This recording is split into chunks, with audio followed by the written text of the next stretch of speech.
ಓಂ ಸದ್ಗುರುನಾಥ ಶರಣಂ ಜಯ ಜಯ. ಓಂ ಸಚ್ಚಿದಾನಂದ ಶರಣಂ ಜಯ ಜಯ. ಎಲ್ಲರಿಗೂ ನನ್ನ ನಮಸ್ಕಾರಗಳು. ಜ್ಞಾನೇಶ್ವರಿ ಗೀತಾಮೃತ. ಕೃಷ್ಣ ಪರಮಾತ್ಮನು ಅರ್ಜುನನಿಗೆ ಜ್ಞಾನದ ಉಪದೇಶವನ್ನು ಮಾಡ್ತಾ ಇದ್ದ. ಅದರಲ್ಲಿ ಈ ಕುಂಭಕ ಪ್ರಾಣಾಯಾಮದ ಮಹಿಮೆಯನ್ನು ಅರ್ಜುನನಿಗೆ ಚೆನ್ನಾಗಿ ತಿಳಿಸ್ಕೊಡ್ತಾ ಇದ್ದು, ಬುದ್ಧಿಯು ಸುಖಪೂರ್ವಕವಾಗಿ ಧೈರ್ಯವೆಂಬ ಮಂದಿರದಲ್ಲಿ ಪ್ರವೇಶ ಮಾಡಬೇಕಾದ್ರೆ ವೈರಾಗ್ಯ ಪ್ರಾಪ್ತಿಯಾಗಬೇಕು. ವೈರಾಗ್ಯ ಪ್ರಾಪ್ತಿಯಾಗಬೇಕಾದ್ರೆ ಈ ಕುಂಭಕ ಪ್ರಾಣಾಯಾಮವನ್ನು ಚೆನ್ನಾಗಿ ಗುರುಮುಖಿಯನ್ನು ತಿಳಿದು ಅಭ್ಯಾಸ ಮಾಡಬೇಕು ಅನ್ನೋದನ್ನು ಅರ್ಜುನನಿಗೆ ಕೃಷ್ಣ ಚೆನ್ನಾಗಿ ಉಪದೇಶವನ್ನು ಮಾಡ್ತಾ ಇದ್ದ. ಈಗ ಮುಂದುವರೆದು ಹೇಳ್ತಾನೆ, ಬುದ್ಧಿಗೆ ಧೈರ್ಯವು ಪ್ರಾಪ್ತಿಯಾಗಲು ಅದು ಮನಸ್ಸನ್ನು ಮೆಲ್ಲನೆ ಅನುಭವ ಮಾರ್ಗದಲ್ಲಿ ನಡೆಸಿಕೊಂಡು ಪರಮಾತ್ಮನ ಮಂದಿರಕ್ಕೆ ತಂದು ಕುಳ್ಳಿರಿಸುತ್ತದೆ. ಮತ್ತು ಈ ರೀತಿ ಆತ್ಮಪ್ರಾಪ್ತಿಯಾಗುವುದೆಂದು ನೀನು ತಿಳಿ. ಇವನ್ನು ನೀನು ಸಾಧಿಸಲಾರದೇ ಆದರೆ ಇನ್ನೂ ಸುಲಭ ಮಾರ್ಗವನ್ನು ಹೇಳ್ತೀನಿ ಕೇಳು ಅಂತ ಹೇಳಿ ಇನ್ನೂ ಒಂದು ಸುಲಭ ಮಾರ್ಗವನ್ನು ಕೂಡ ಹೇಳ್ತಾನೆ. ನೀನು ನಿಶ್ಚಯಿಸಿದಂತೆ ಒಂದು ಹೆಜ್ಜೆಯಾದರೂ ತಪ್ಪುವುದಿಲ್ಲವೆಂದು ದೃಢಪಡಿಸಿಕೊಳ್ಳಬೇಕು. ಅಂದರೆ ನಾನು ಸಾಧನಾ ಮಾರ್ಗವನ್ನು ಬಿಟ್ಟು ನಾನು ನಡೆಯೋದಿಲ್ಲ ಅನ್ನೋದನ್ನು ದೃಢ ಮಾಡಿಕೊಂಡು ಮೆಲ್ಲಗೆ ನೀನು ಸಾಧನೆಯನ್ನು ಮುಂದುವರಿಸ್ಕೊಂಡು ಹೋಗು. ಆದರೆ ತುಂಬ ಹಠ ಮಾಡಿ ಮನಸ್ಸನ್ನು ನೀನು ಹತೋಟಿ ಮಾಡಲಿಕ್ಕೆ ಪ್ರಯತ್ನ ಪಡಬೇಡ. ಯಾಕಂದರೆ ಅದು ನಿನ್ನನ್ನು ಕಷ್ಟಕ್ಕೆ ಈಡು ಮಾಡಿಬಿಡ್ತದೆ. ಅದರಿಂದ ಮನಸ್ಸನ್ನು ಬಿಟ್ಬಿಡು, ಅದರ ಸ್ವೇಚ್ಛೆಯಾಗಿ ಬಿಟ್ಬಿಡು. ಹೀಗೆ ಕೆಲವು ಕಾಲ ಕಳೆದ ಮೇಲೆ ಕೊನೆಗೆ ಅದನ್ನು ಮೆಲ್ಲಗೆ ನಿಧಾನಕ್ಕೆ ನಿಯಂತ್ರಣ ಮಾಡ್ತಾ ಮೆಲ್ಲಗೆ ಹಿಂದಿರುಗಿಸು. ಹೀಗೆ ಮಾಡಲು ಮೆಲ್ಲನೆ ಮನಸ್ಸಿಗೆ ಸ್ಥಿರವಾಗುವಂತಹ ಅಭ್ಯಾಸ ಉಂಟಾಗುತ್ತದೆ ಅಂತ ಕೃಷ್ಣ ಹೇಳಿದ್ದ. ಹೀಗೆ ಅಭ್ಯಾಸದ ಬಲದಿಂದ ಸ್ಥಿರವಾದ ಮನಸ್ಸು ತಾನಾಗಿಯೇ ಆತ್ಮಸ್ವರೂಪದೆಡೆಗೆ ಬಂದು ಸೇರುವುದು. ಮನಸ್ಸಿಗೆ ಒಂದು ವಿಶಿಷ್ಟವಾದ ಒಂದು ಗುಣಲಕ್ಷಣ ಏನಪ್ಪ ಅಂದರೆ, ಕುತೂಹಲಕ್ಕಾದರೂ ನಾವು ಒಳ್ಳೆಯದನ್ನು ತೋರಿಸ್ಬೇಕಂತೆ ಮನಸ್ಸಿಗೆ. ಅದು ಕುತೂಹಲಕ್ಕಾದ್ರೂ ತೋರಿಸ್ದಾಗ ಏನು ಮಾಡ್ತದಂತೆ, ನೆಕ್ಸ್ಟ್ ತಾನೇ ಬಂದು ಬಗ್ಗಿ ನೋಡ್ತದಂತೆ, ಇಲ್ಲೇನೋ ಇತ್ತಲ್ಲ ಒಳ್ಳೆಯದು ಚೆನ್ನಾಗಿದೆಯಲ್ಲ ಅಂತ. ಆಮೇಲೆ ಬಗ್ಗಿ ನೋಡಿದ ಆಮೇಲೆ ನೀವು ಬಂದು ನಿಂತ್ಕೊಂಡು ಕೂತ್ಕೊಂಡು ನೋಡೋಕೆ ಶುರು ಮಾಡಿ ಕೊನೆಗೆ ಬಂದು ಅಲ್ಲಿ ಸ್ಥಿರವಾಗಿ ನೆಲೆ ನಿಲ್ತದಂತೆ. ಈ ರೀತಿಯಾಗಿ ಮನಸ್ಸಿನ ಗುಣ ಇರ್ತಕ್ಕಂಥದ್ದು.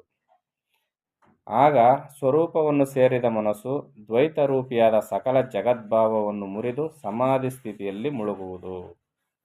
ಮಾತಿನಲ್ಲಿ 2 ಲೈನಲ್ಲಿ ಹೇಳ್ಬಿಡ್ಬೋದು. ಆದರೆ ಪ್ರಾಪಂಚಿಕ ವಿಚಾರಗಳಿಂದ ಮನಸ್ಸು ಸಮಾಧಿ ಸ್ಥಿತಿಗೆ ಏರುವ ಲೆವೆಲಿಗೆ ಬರಬೇಕಾದ್ರೆ ಸಾಧಕನಾದಂಥವನಿಗೆ ಬಹಳ ಪರಿಪಾಟಲು, ಬಹಳ ಶ್ರಮ ಪಡಬೇಕು, ಕಷ್ಟಪಡಬೇಕು. ಈ ಸಮಾಧಿ ಸ್ಥಿತಿಗೆ ಮುಳುಗಿದಂಥ ಮನಸ್ಸು ಆ ಸ್ಥಿತಿಯಲ್ಲಿರುವಾಗ ಉಂಟಾಗುವ ಪ್ರಕಾಶವು ಅಜ್ಞಾನವನ್ನು ಕಳೆದು 3 ಲೋಕವನ್ನು ಬೆಳಗುವುದು. ಆಕಾಶದಲ್ಲಿ ಕಾಣುವಂತಹ ಮೇಘಗಳು ನಾಶವಾಗಲು ಕೇವಲ ಆಕಾಶವೇ ಉಳಿಯುವಂತೆ ಮನಸ್ಸು ಲಯವಾಗಲು ಸರ್ವವು ಚೈತನ್ಯ ರೂಪವಾಗಿಯೇ ಕಾಣಬರುತ್ತದೆ. ಈ ರೀತಿ ಉಪಾಯದಿಂದ ಯೋಗ ಮಾರ್ಗವನ್ನು ಅರಿಯಲು ಸುಖವು ಪ್ರಾಪ್ತಿಯಾಗುವುದು. ಬಹಳ ಉಪಾಯದಿಂದ ಶ್ರದ್ಧೆಯಿಂದ ಪುರುಷ ಪ್ರಯತ್ನಪಟ್ಟು ಈ ಯೋಗ ಸಾಧನೆಯನ್ನು ಮಾಡಿದ್ದೇ ಆದರೆ ಆತ್ಮಸುಖ ಪ್ರಾಪ್ತಿಯಾಗುತ್ತದೆ. ಹೇ ಅರ್ಜುನ, ಈ ರೀತಿ ಸುಗಮ ಮಾರ್ಗದಲ್ಲಿ ಸಂಚರಿಸುವ ಮನಸ್ಸು ಸಂಕಲ್ಪ ವಿಕಲ್ಪಗಳನ್ನು ಬಿಟ್ಟು ಮೋಕ್ಷವನ್ನು ಸಂದರ್ಶಿಸುವುದು. ಹೀಗೆ ಬ್ರಹ್ಮದಲ್ಲಿ ಪ್ರವೇಶಿಸಿದಾಗ ನೀರಿನಲ್ಲಿ ಸೇರಿದ ಉಪ್ಪು ಕರಗಿ ಹೋಗುವಂತೆ ಪರಬ್ರಹ್ಮದಲ್ಲಿ ಪ್ರವೇಶಿಸಿದ ಮನಸ್ಸು ಹಿಂದಿರುಗದೆ ಸಮರಸತ್ವವೆಂಬ ಮಂದಿರವನ್ನು ಸೇರಿ ಪರಮಾನಂದವೆಂಬ ದೀಪಾವಳಿಯನ್ನು ಮಾಡುವುದು. ಈ ರೀತಿ ಯೋಗಿಯು ಮುಂದುವರಿದಂತೆಲ್ಲ ಮೂಲ ಸ್ವರೂಪವನ್ನು ಸೇರುವನು. ನೀನು ಈ ಮಾರ್ಗವನ್ನು ಸಾಧಿಸಲಾರದೆ ಹೋದರೆ ಮತ್ತೊಂದು ಉಪಾಯವನ್ನು ಹೇಳುತ್ತೇನೆ ಕೇಳು.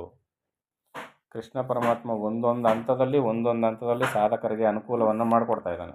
ನೀನು ಈ ಹಠಯೋಗವನ್ನು, ಈ ರಾಜಯೋಗವನ್ನು ಸಾಧಿಸಲಾರದೆ ಹೋದರೆ ನಿನಗೆ ಹಲವಾರು ರೀತಿಯಲ್ಲಿ ಮಾರ್ಗಗಳನ್ನ ಹೇಳ್ತೀನಿ ಅಂತ ಒಂದೊಂದು ಮಾರ್ಗವನ್ನು ಹೇಳ್ತಾ ಇದ್ದಾನೆ. ಮತ್ತು ಮುಂದುವರೆದು ಇನ್ನೊಂದು ಮಾರ್ಗದ ವಿಚಾರ ಹೇಳ್ತಾನೆ. ಸರ್ವ ಶರೀರದಲ್ಲೂ ನಾನು, ನನ್ನಲ್ಲಿ ಸರ್ವವೂ ಇರುವುದೆಂಬ ಸಿದ್ಧ ತತ್ವದಲ್ಲಿ ಯಾವ ಸಂದೇಹವೂ ಇರುವುದಿಲ್ಲ. ಜಗತ್ತೆಲ್ಲದರಲ್ಲೂ ನಾನಿರುವೆನೆಂತಲೂ ನನ್ನಲ್ಲಿ ಸರ್ವ ಜಗತ್ತು ಇರುವುದೆಂಬ ಜ್ಞಾನವನ್ನು ಸಾಧಕರು ತಿಳಿಯಬೇಕು. ಸಾಧಕರೇನು ತಿಳ್ಕೋಬೇಕು? ಸರ್ವ ಶರೀರದಲ್ಲೂ ನಾನಿದ್ದೀನಿ ಮತ್ತು ನನ್ನಲ್ಲಿ ಸರ್ವವೂ ಇರುವುದೆಂಬ ಸಿದ್ಧ ತತ್ವದಲ್ಲಿ ಯಾವ ಸಂದೇಹವೂ ಇರುವುದಿಲ್ಲ. ಜಗತ್ತೆಲ್ಲದರಲ್ಲೂ ನಾನಿರುವೆನೆಂತಲೂ ನನ್ನಲ್ಲಿ ಸರ್ವ ಜಗತ್ತು ಇರುವುದೆಂತಲೂ ಜ್ಞಾನವನ್ನು ಸಾಧಕರು ತಿಳಿಯಬೇಕು. ನನ್ನೊಳಗೆ ಸರ್ವ ಜಗತ್ತು ಇದೆ ಅಂತ ತಿಳ್ಕೋಬೇಕು. ನಾನು ಸರ್ವ ಜಗತ್ತಿನಲ್ಲಿ ವಿಲಯವಾಗಿದ್ದೀನಿ, ಎಲ್ಲದರಲ್ಲೂ ತುಂಬಿಕೊಂಡಿದ್ದೀನಿ ಅಂತ ಸಾಧಕನು ತಿಳಿಯಬೇಕು. ನಿರಂತರವೂ ಸಚರಾಚರ ಜಗತ್ತಿನಲ್ಲಿರುವ ನನ್ನನ್ನು ಪ್ರತಿಯೊಬ್ಬರೂ ಅನನ್ಯ ಭಾವದಿಂದ ಭಜಿಸುತ್ತಿರಬೇಕು. ಇಲ್ಲಿ ಕೃಷ್ಣ ನನ್ನನ್ನು ಭಜಿಸಿ ಅಥವಾ ಪರಮಾತ್ಮ ನನ್ನನ್ನು ಭಜಿಸಿ ಅಂತ ಹೇಳ್ತಾ ಇಲ್ಲ. ಇದು ಜ್ಞಾನದ ಮಾರ್ಗ. ಇದು ಹೊರಗೆ ಪ್ರಾಣಿ ಮಾತ್ರದಲ್ಲಿ ಬಹು ಪ್ರಕಾರವಾದ ಭೇದವು ಕಾಣಿಸುತ್ತಿದ್ದರೂ ಅಂತಃಕರಣದಲ್ಲಿ ಭೇದ ಭಾವನೆ ಇಲ್ಲದೆ ಜಗತ್ತೆಲ್ಲವೂ ನನ್ನ ಸ್ವರೂಪವೆಂದರಿತವನಿಗೆ ನಾನು ನೀನೆಂಬ ಮಿಥ್ಯಾ ಕಲ್ಪನೆಯು ಮನಸ್ಸಿನಲ್ಲಿ ಜನಿಸಲಾರದು. ಅವಿದ್ಯೆಯ ಸಂಘದಿಂದಾಗಿ ಇಲ್ಲೇನಾಗುತ್ತೆ, ನಮಗೆ ಜಗದ್ಭಾವನೆ ಎದ್ದು ಕಾಣ್ತಾ ಇರ್ತದೆ. ಜಗದ್ಭಾವನೆ ಅಂದರೆ ಏನು? ಭೇದ ಭಾವ ಬಂದ್ಬಿಡ್ತದಲ್ಲಿ. ಆದರೆ ಅಂತಃಕರಣದಲ್ಲಿ ಅಂತಃಕರಣ ಶುದ್ಧತೆಯಿಂದ ಈ ಜಗದ್ಭಾವನೆ ಅಳಿಬೇಕಾದ್ರೆ ಮಿಥ್ಯಾ ಕಲ್ಪನೆ ಮನಸ್ಸಿನಲ್ಲಿ ಇರೋದಿಲ್ಲ. ದೀಪ ಮತ್ತು ದೀಪದ ಪ್ರಭೆಯಲ್ಲಿ ಭೇದವಿರದಂತೆ ನನ್ನಲ್ಲಿ ಏಕೋಭಾವವಾಗಿರುವ ಪುರುಷನಿಗೆ ನನ್ನಿಂದಲೇ ಸುಂದರ ರೂಪವು ಬರುವುದು. ನನ್ನನ್ನು ಬಿಟ್ಟರೆ ಆತನಿಗೆ ಆಧಾರವೇನಿದೆ? ರಸವು ಜಲಮಯವಾಗಿಯೂ ಆಕಾಶವು ಅವಕಾಶಮಯವಾಗಿಯೂ ಇರುವಂತೆ ಇಂತಹ ಯೋಗಿ ಪುರುಷನಾದರೂ ನನ್ನ ಸ್ವರೂಪಕ್ಕೆ ಸಮನಾಗಿರುವನು.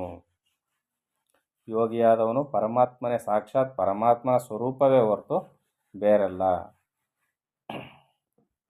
ವಸ್ತುಗಳು ಅನೇಕವಾಗಿದ್ದರೂ ದಾರವು ಏಕವಾಗಿರುವಂತೆ, ಒಡವೆಗಳು ಅನೇಕ ರೂಪವಾಗಿದ್ದರು, ವಸ್ತ್ರಗಳು ಅನೇಕವಾಗಿದ್ದರೂ ದಾರವು ಏಕವಾಗಿರುವಂತೆ. ಬಟ್ಟೆ ಅನೇಕವಾಗಿರ್ತದೆ, ಆದರೆ ದಾರ ಒಂದೇ ಆಗಿರುವಂತೆ. ಒಡವೆಗಳು ಅನೇಕ ರೂಪವಾಗಿದ್ದರೂ ಆಧಾರವಾದ ಚಿನ್ನವು ಏಕರೂಪವಾಗಿರುವಂತೆ. ಈಗ ಆಭರಣಗಳು ನೋಡ್ತೀವಿ, ಅನೇಕ ಆಕಾರಗಳಿಂದ ಕೂಡಿರ್ತದೆ.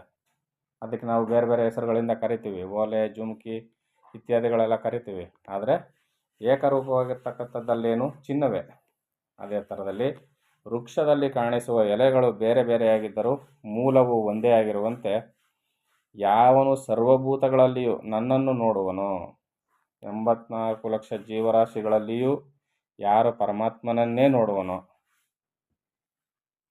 ಅಂತಹ ಪುರುಷನ ದೃಷ್ಟಿಯಲ್ಲಿ ಏಕಾತ್ಮ ಭಾವವು ಇರುತ್ತದೆ. ಅದ್ವೈತ ಭಾವನೆ ಎಂಬ ಸೂರ್ಯೋದಯದಿಂದ ಅಜ್ಞಾನವೆಂಬ ರಾತ್ರಿಯು ನಿವಾರಣೆಯಾಗುವುದರಿಂದ ಆತನು ಪಂಚಭೂತ ರೂಪ ಶರೀರದಲ್ಲಿ ಇರುತ್ತಿದ್ದರೂ ಶರೀರ ಸಂಬಂಧದಲ್ಲಿ ಸಿಕ್ಕಿಕೊಳ್ಳನು.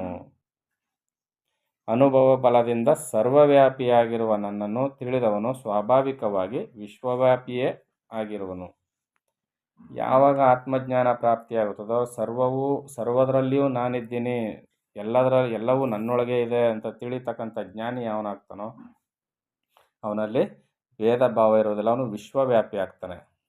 ಅಂದರೆ ವಿಶ್ವದಷ್ಟು ಅಗಲಕ್ಕೆ ಬೆಳೆದು ನಿಂತ್ಕೊಳ್ತಾನೆ ಅಂತಲ್ಲ, ಅವನ ಭಾವನೆ ವಿಶಾಲವಾಗುತ್ತೆ. ಆತನು ಶರೀರಧಾರಿಯಾಗಿದ್ದರೂ ಆತನಿಗೆ ಶರೀರದ ಅಭಿಮಾನವಿಲ್ಲದ್ದರಿಂದ ಆ ಸ್ಥಿತಿಯನ್ನು ಶಬ್ದಗಳಿಂದ ಹೇಗೆ ಸ್ಪಷ್ಟಪಡಿಸಲಾಗುವುದು? ಆತನು ಬ್ರಹ್ಮರೂಪನಾಗಿರುವುದರಿಂದ ಕಾಣಿಸುತ್ತಿದ್ದರೂ ಅವ್ಯಕ್ತನಾಗಿರುವನು.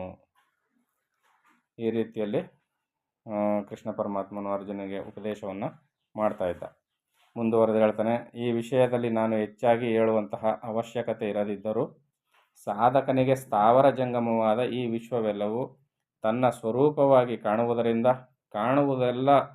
ಕಾಣುವುದನ್ನೆಲ್ಲ ತನ್ನ ಸ್ವರೂಪವಾಗಿಯೇ ತಿಳಿದವನ ಮನಸ್ಸಿನಲ್ಲಿ ಸುಖ ದುಃಖಾದಿಗಳು ಶುಭಾಶುಭ ಕರ್ಮಗಳ ಫಲವು ಬಾಧಿಸಲಾರದು. ತಿಳಿದವನಿಗೆ ಇವ್ಯಾವು ಸುಖ ದುಃಖಗಳಾಗ್ಬೋದು, ಕರ್ಮ ಫಲಗಳಾಗ್ಬೋದು, ಬಾಧಿಸಲಾರದು. ಹೇ ಅರ್ಜುನ, ಸಮ ಮತ್ತು ವಿಷಮವೆನ್ನುವ ಎರಡು ಭಾವನೆಗಳು ದೇಹಾಭಿಮಾನಿಗೆ ಇರುತ್ತದೆ. ದೇಹಾಭಿಮಾನ ಇಟ್ಕೊಂಡಿದ್ರೆ ಮಾತ್ರ ನಮಗೆ ಸಮ ವಿಷಮ ಅನ್ನೋ ಬುದ್ಧಿ ಬರೋದು. ಈ ಮೂರೂ ಲೋಕಗಳು ತನ್ನ ಆತ್ಮಸ್ವರೂಪವೆಂದು ತಿಳಿದವರಿಗೆ ಲೋಕ ವ್ಯವಹಾರದಲ್ಲಿ ಶರೀರ ಸಂಬಂಧವಾದ ಸುಖ ದುಃಖ ಆದಿಗಳು ಬರುತ್ತಿದ್ದರೂ ಅವರ ಮನಸ್ಸು ಚಲಿಸಲಾರದು. ಇಂತಹ ಅನುಭವವುಳ್ಳವರೇ ಬ್ರಹ್ಮಸ್ವರೂಪರಾಗುತ್ತಾರೆ. ಇದರ ಮುಖ್ಯ ತಾತ್ಪರ್ಯವೇನೆಂದರೆ ಯೋಗದ ಬಲದಿಂದ ಸರ್ವ ವಿಶ್ವವನ್ನು ತನ್ನಲ್ಲಿಯೇ ಕಾಣುತ್ತಾ ಸ್ವಯಂ ವಿಶ್ವರೂಪರೇ ಆಗಬೇಕು. ಸಮತೆಯನ್ನು ಅನುಭವಿಸಬೇಕಾದುದರಿಂದ ಸಾಮ್ಯತೆಯನ್ನು ಸ್ವೀಕರಿಸು. ಸಮದೃಷ್ಟಿಯೇ ಜಗತ್ತಿನಲ್ಲಿ ಉತ್ತಮವೆಂದು ತಿಳಿಯುವನಾಗು. ಈ ರೀತಿಯಲ್ಲಿ ಅರ್ಜುನನಿಗೆ ಕೃಷ್ಣನು ಉಪದೇಶವನ್ನು ಮಾಡ್ತಾ ಇದ್ದ.